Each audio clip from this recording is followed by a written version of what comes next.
Baik, langsung saja. Di sini saya akan menjelaskan tentang analisis laporan keuangan, yang dimana jenis laporan keuangan itu terdapat laporan laba rugi, merupakan laporan yang menyajikan informasi pengeluaran pendapatan serta laba atau rugi yang dihasilkan perusahaan. Dan yang kedua itu laporan perubahan modal, adalah laporan keuangan yang menggambarkan secara sistematis. Dan yang ketiga itu neraca, merupakan laporan keuangan yang merangkum kondisi keuangan suatu bisnis pada suatu waktu. Dan yang empat itu laporan arus kas, yaitu bagian dari laporan keuangan yang menyajikan informasi tentang penerimaan dan pengeluaran kas selama periode tertentu. Kita harus mengetahui apa itu analisis laporan keuangan, yaitu praktik yang melibatkan evaluasi laporan keuangan dengan memanfaatkan konsep dan standar akuntansi keuangan. Adapun perbandingan laporan keuangan itu ada dua metode. Yang pertama itu metode analisis horizontal, membandingkan laporan keuangan untuk beberapa periode untuk mengetahui perkembangan dan kecenderungannya.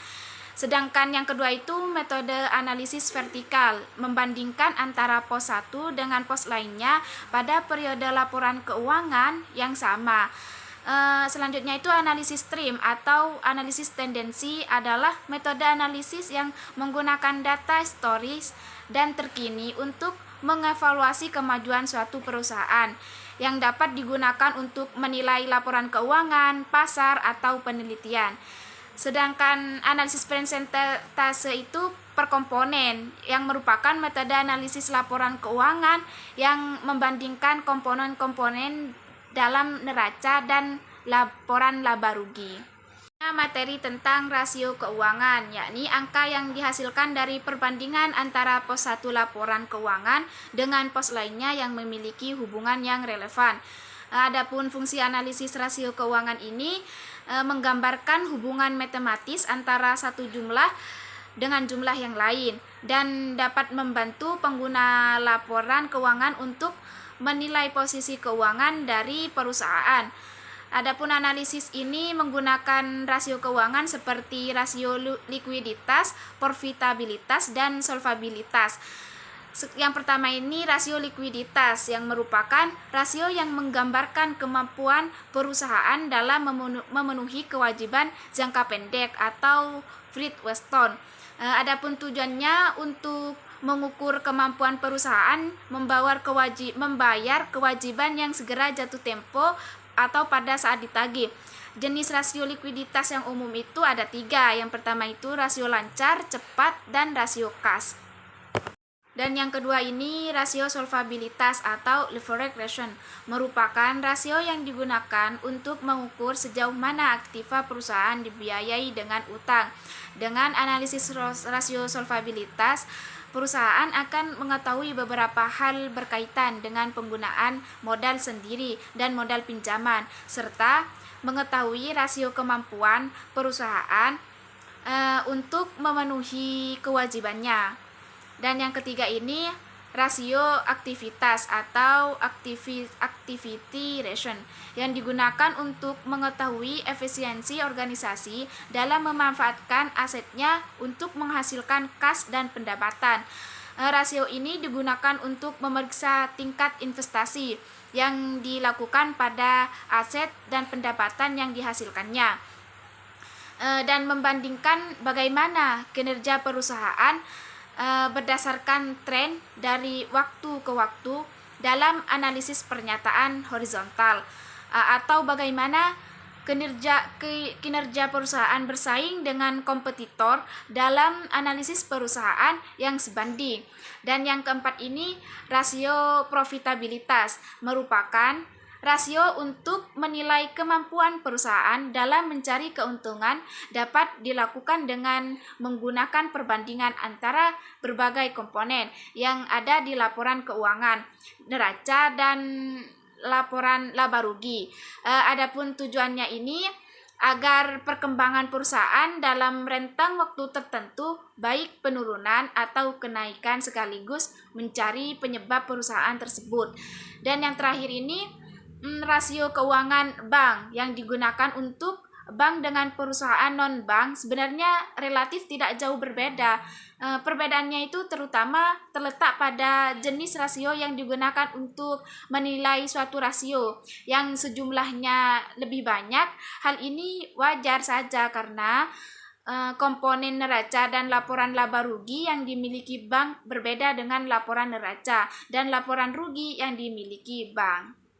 Selanjutnya, materi tentang modal kerja yang diartikan sebagai investasi yang ditanamkan dalam aktiva lancar atau aktiva jangka pendek seperti kas, bank, surat-surat berharga, piutang, sediaan, dan aktiva lancar lainnya. Modal kerja ini memiliki arti sangat penting bagi operasional perusahaan. Oleh karena itu, setiap perusahaan berusaha memenuhi kebutuhan modal kerjanya agar dapat meningkatkan likuiditasnya.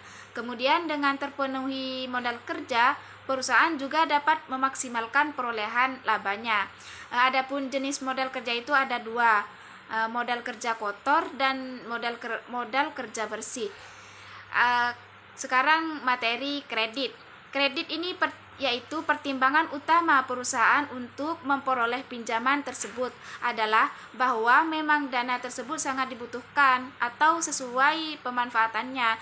Artinya jangan sampai dana yang dibutuhkan melebihi kebutuhan yang sesungguhnya sehingga ada dana yang menganggur sementara beban bunga terus dibayar. Perhitungan kredit ini merupakan terkadang nasabah dalam mengajukan kredit memang sengaja melebihi dari yang diinginkan. Alasannya itu mereka tahu bahwa pihak bank tidak akan menyetujui sejumlah pinjaman yang mereka inginkan. Oleh karena itu, plafon kredit mereka naikkan di atas dari yang diinginkan. Selanjutnya, materi tentang laba kotor, yaitu laba atau keuntungan merupakan salah satu tujuan utama perusahaan dalam menjalankan aktivitasnya.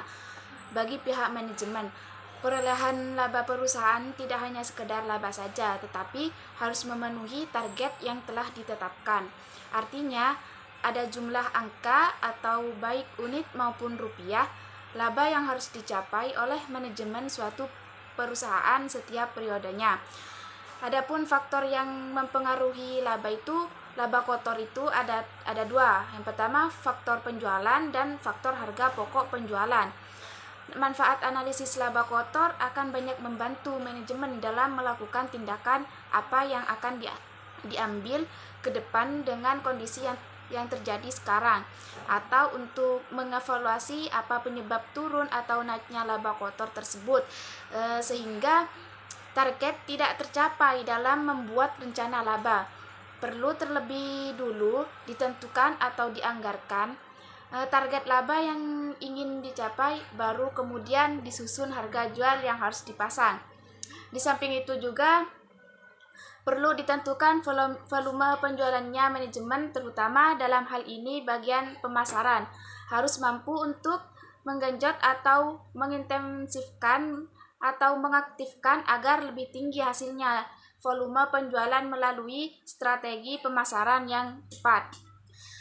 Tanpa strategi pemasaran sangat sulit untuk mencapai target yang ingin dicapai, apalagi dengan kondisi persaingan yang demikian ketat.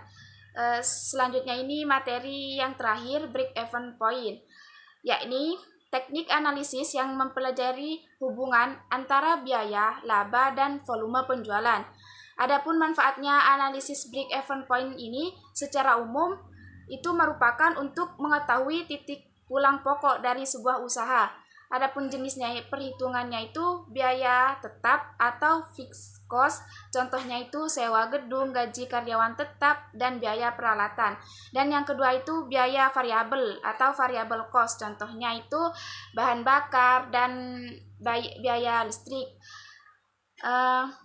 Adapun rumus menghitung break-even point itu dalam unit itu biaya tetap ditambah harga yang dikurangi biaya variabel.